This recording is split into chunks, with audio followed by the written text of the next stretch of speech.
What's up, and welcome to After Our. What's up, everybody? Welcome to After Hours with John Marks. We're live on YouTube. Please subscribe to us at 97.5 The Fanatic. Like, subscribe. We're trying to get our subscribers up there. We're putting out some great digital content on YouTube. So make sure you're subscribing. And also my personal YouTube, social media, Twitter, Instagram, etc. at John JONMARKS Media, at John Marks Media. I normally have it in the screen here, but I forgot to put it up there. Here we go. Ready? Boom. At John Marks Media. And of course, you should be listening to my show. As always, I'm live 10 to 2 every day on 97.5 The Fanatic, Marks in the middays. Let's see if I can get the scroll. Yep, there it is. Listen to Middays with Marks, 97.5 The Fanatic, 10 p.m., 10 a.m. to 2 p.m. All right. Phillies signed Kyle Schwarber. We kind of did an emergency YouTube show after they signed Kyle Schwarber. Now, what is next? JT Realmuto, according to a lot of the insiders out there, including Todd Zalecki, offer on the table for JT. What will the Phillies do? What will JT do, actually? Other teams are involved. The Red Sox are prominently mentioned in JT. Some other contending teams I've seen. I do expect JT Realmuto to be back 2 years. Possibly 3 years. Could it be 3 years? It could definitely be 3 years. But 2 years and like $30 million makes a lot of sense. $15 million a year, maybe a little north of that. Maybe a third year, a vesting option for a third year. We know this about Kyle Schwarber. The Phillies were trying to give him a 4 with a 5th option. And then when the Orioles came along and gave him the 5th, and the Phillies had to match it. So the Mets were involved in that. We learned later on after I did my last YouTube show, after they signed Schwarber, and they did something interesting. They said, hey, we'll give you 3 years and we'll give you $40 million a year, according to reports.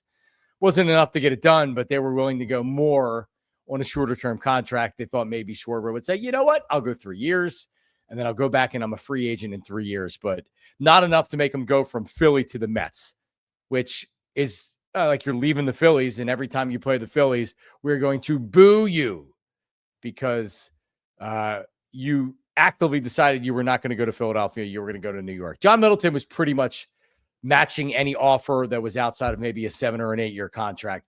If the Reds really wanted Kyle Schwarber, the Reds could have had Kyle Schwarber. You got to overpay. Making him an offer that he's likely to refuse, what's the point? They need him. They need him to sell tickets. They need him to create some buzz.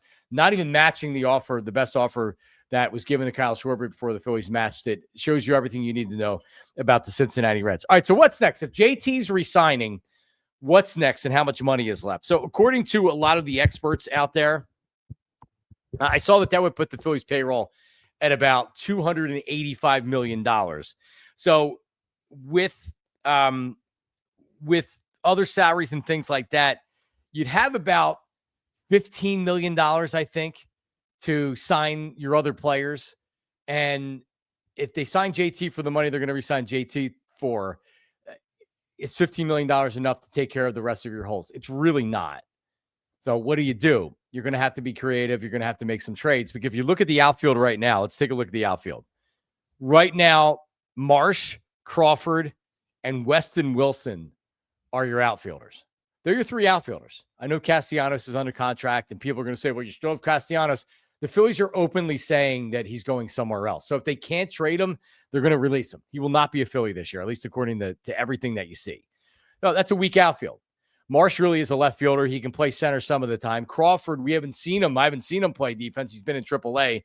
The Phillies are seemingly pumping him up to he can play center field. So if they don't sign another center fielder, he's going to be your center fielder.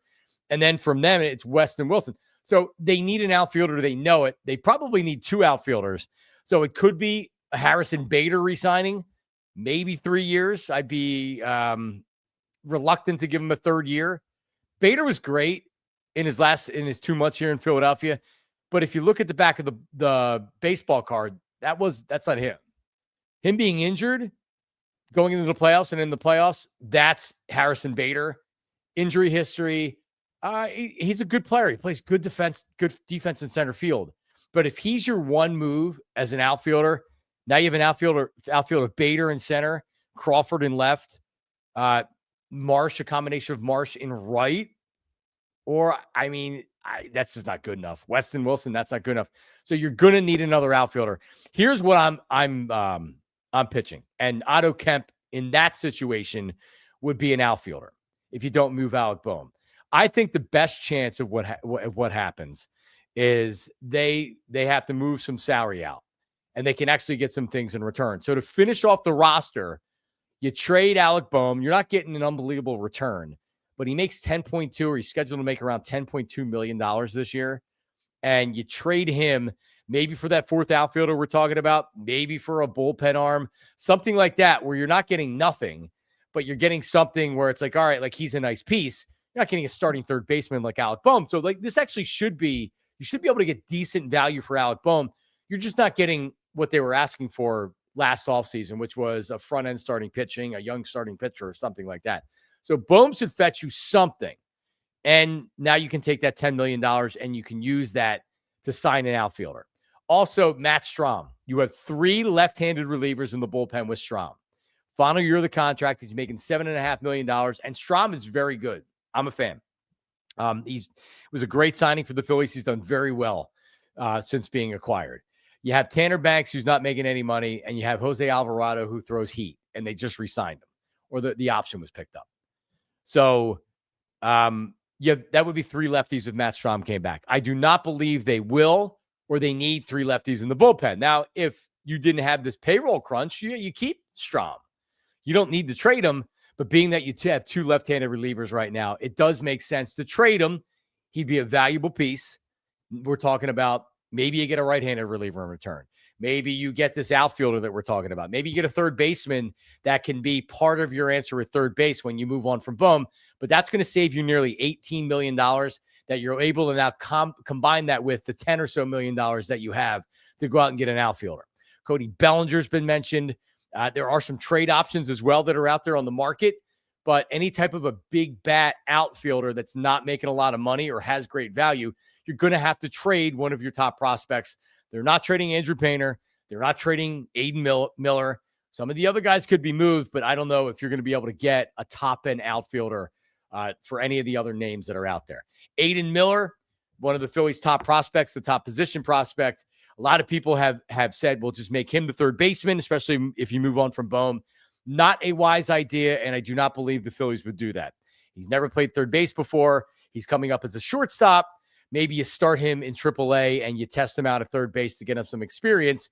And if the bat is hot at AAA, he's only 21. If he's hitting the cover off the ball in AAA and you're having some struggles at third base at the major league level, maybe you can bring him up later on in the season. But my expectations of Aiden Miller in 2026 is he's spending the year at AAA. Maybe towards the end of the year, he's a call up. He's got excellent speed. He does have good raw power that he didn't display last year. So Miller could be one of your answers at third base in following years. But for next year, to start the season, Otto Kemp, Mundo Sosa are your third base.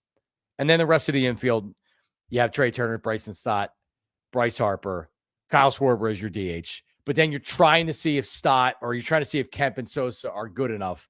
And if they're not good enough, then you have the trade deadline, and that's where Dave Dombrowski goes out and he tries to find a veteran where he can improve the position. Otto Kemp now can play some left field, some third base.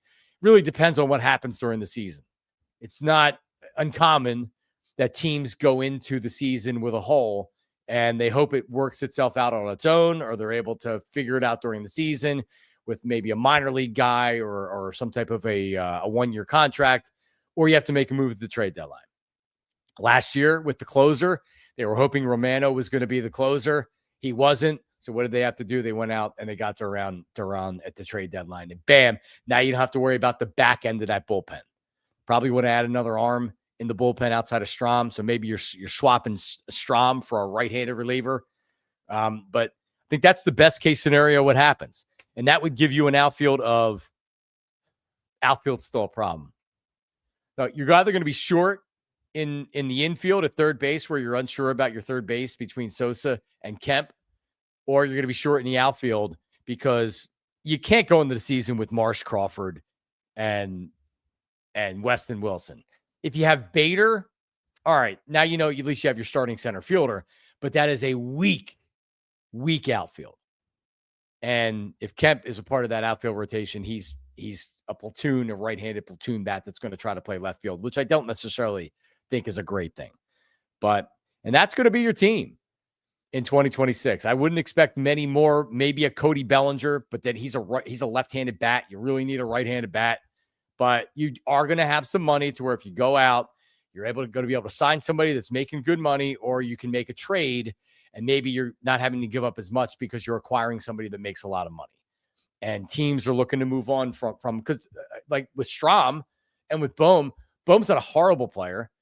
If I needed a third baseman that didn't cost a lot of money and he's a free agent, I'm not giving up a lot. Yeah, I would trade for Alec Bohm. Same thing with Matt Strom. If I needed a seventh inning guy that has experience and has pitched in big spots, I like Matt Strom a lot. He's a good relief pitcher.